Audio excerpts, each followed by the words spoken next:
Alright, what's going on, guys? Try back again here to bring you another video. This one's going to be talking about the Walking Dead comic book series. If you guys don't know, the Walking Dead issue 100 sold over 380,000 copies already. So it's probably going to be one of the best-selling comic books of all time.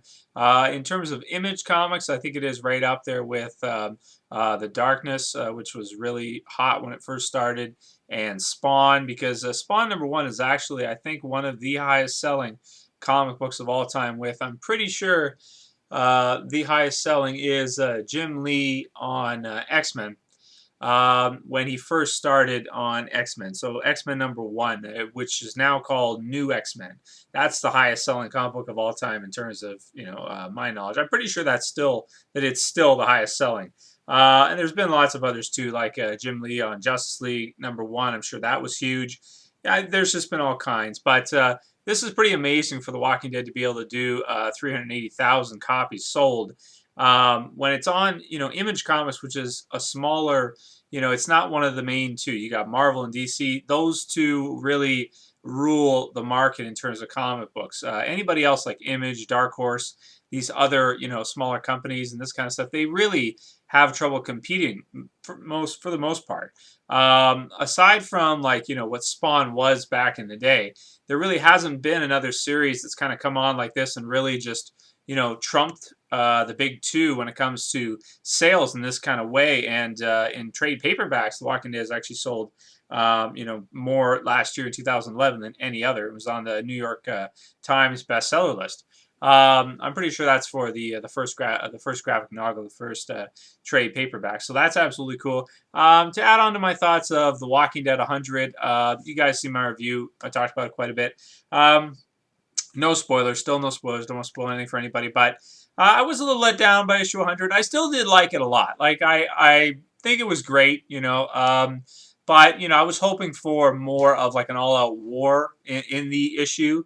Actually, the issue itself actually kind of served more like a advertisement for the series almost.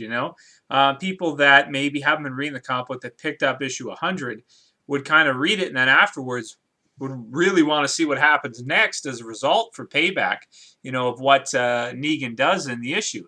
So that being said, I mean, obviously it's going to work great towards the advantage of, the future for the Walking Dead comic book series, and pretty brilliant in that way, because brilliant marketing to do that. At the same time, though, I kind of wanted to see more of, like a bloodbath battle with all kinds of characters dying from each side and this kind of stuff. Similar to how we had it in the end of the prison arc, where the governor attacks and everything happens with that. Something along those lines. But it was still cool. I did like it quite a bit. It was a little bit traumatizing, though. A lot of people were talking in the comments. They're saying, like, they were traumatized after reading it.